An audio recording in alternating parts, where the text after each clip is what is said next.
Hey everybody, welcome back to my channel. It's Mr. Sanders Twin, and today we are going to continue with Black Panther. So I got, unfortunately, I don't have a cup of coffee, but I have something that's almost as good. I got my Celsius here, and it's a Playa vibe. So I guess we are on the beach today. Sparkling Pina Colada edition. So anyway, I'm ready to jump right in, and I hope you are as well. So let's go. Necropolis. It was obvious that the bombing tech did not come out of anything Wakandan origin, and the scent of its master was all over it. But the usage of vibranium in the design was bizarre. It's Zeke, all right. It could only be him. And the vibranium edition isn't even really an addition. He's screwing with you, T'Challa. I mean, I have ego, but at least my brilliance exceeds my ego. I'm happy you think so. I heard that, yes, because I said it. I know. Next time, it'd help if you at least tried to say it under your breath. Tony, we're getting distracted. What I was saying was that Zeke Stain doesn't just want to beat you. He wants to gloat and explain. The guys don't do that much anymore, but Zeke's a throwback, a classic of the genre. He has to be properly cited. He never gets that while he's waiting to be celebrated, you're actually calculating 8 ways to kick his ass. Now that's old school. Just be glad he didn't bring his girlfriend. Girlfriend? Nice legs. Killer smile. Bear of a mother, though. I think she might be dead. There was this one time. Thanks, Tony. Hey, anytime. Call me if you get in a spot. All right, everybody, we're going to answer our first question. What is Zeke Stain's motive for the attacks? So, you'll find clues to this question in these dialogue bubbles right here. What I was saying was that Zeke Stain doesn't just want to beat you; he wants to gloat and explain. If you need a sentence starter, you can use his motive for the attacks is blank. Okay, let's go ahead and continue. Two men are forever warring within me, the man I am called to be and the man I truly am. And remember, everybody, the black dialogue bubbles are actually his internal thoughts. So this is an internal monologue. I am called to be regal, irreproachable, and all knowing. That is the mask. That is the king. But I am, in my heart, a scientist, one of the most brilliant in the world. And all my brilliance has mostly taught me this: show me an all knowing man, and I will show you a fool. It is not my regalness that marks me from other men, but my desire to know. And what I know most is indiscriminate study, high and low, heroes and villains, I study them all. Some time ago, when Doctor Doom sought to foment a coup in Wakanda, he used these nanites to infiltrate every level of society. Whatever the infamy of Doom's ends, I have always admired the genius of his means. Perhaps those means might be made to serve more fitting ends. Target, intersect achieved. All right, let's go ahead and answer the next question. What does T'Challa say he is behind his mask? I say mask in quotations because this is a metaphor of who he is inside.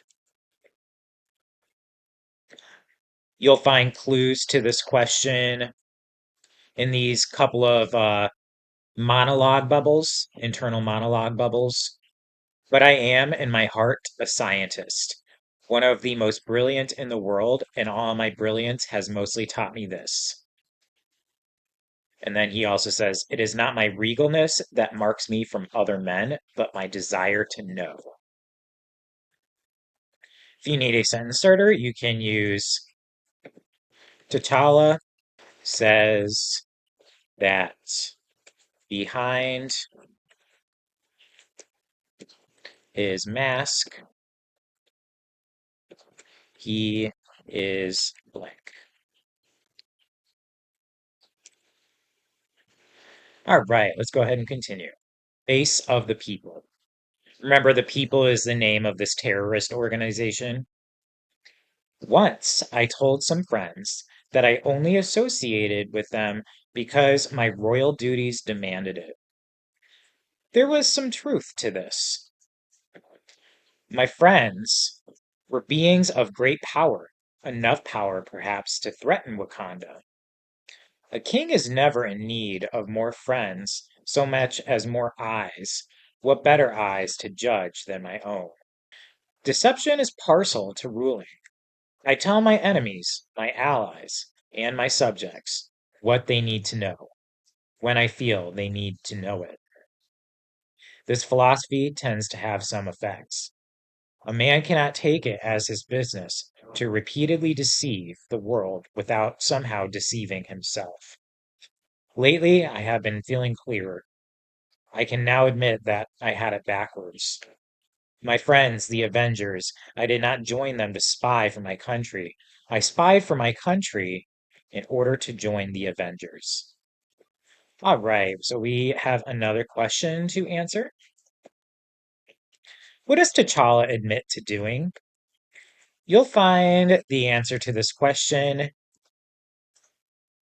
in this internal monologue bubble right here. Deception is parcel to ruling. I tell my enemies, my allies, and my subjects what they need to know when I feel they need to know it.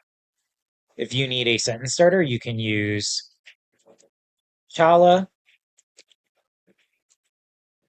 admits to blank. All right, let's finish up the read aloud and the last question. It was the scientist in me, you see.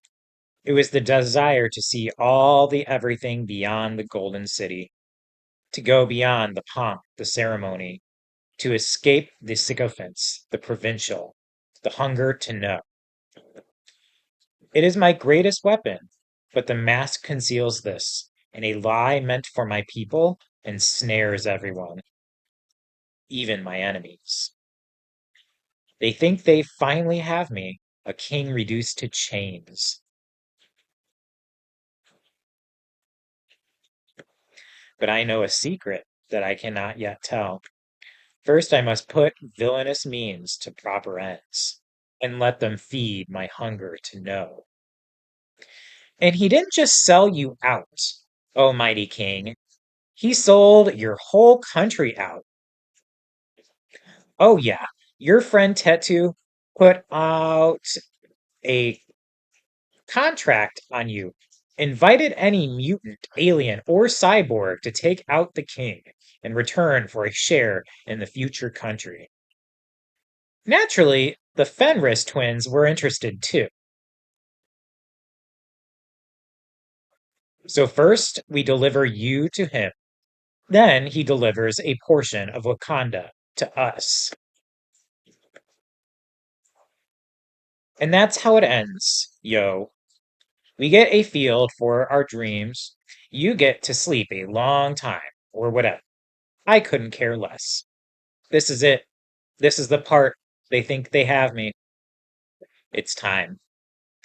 But they've told me what I needed to know.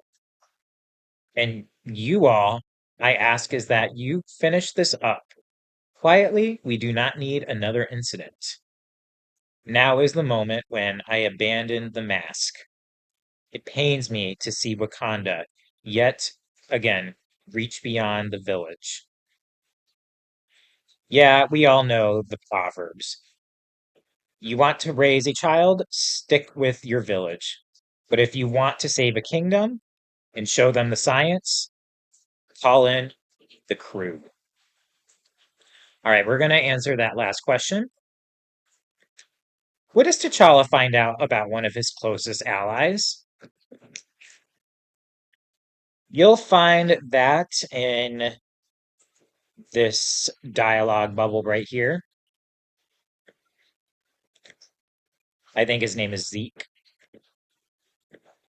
Oh yeah, your friend Tetu put out a contract on you. Invited any mutant, alien, or cyborg to take out the king in return for a share in the future country. If you need a sentence starter, you can use T'Challa finds out that one of his closest allies blank. All right, everybody. That is it for our second read aloud of Black Panther. I hope you enjoyed it, and I will see you in the next one. Until then, take care.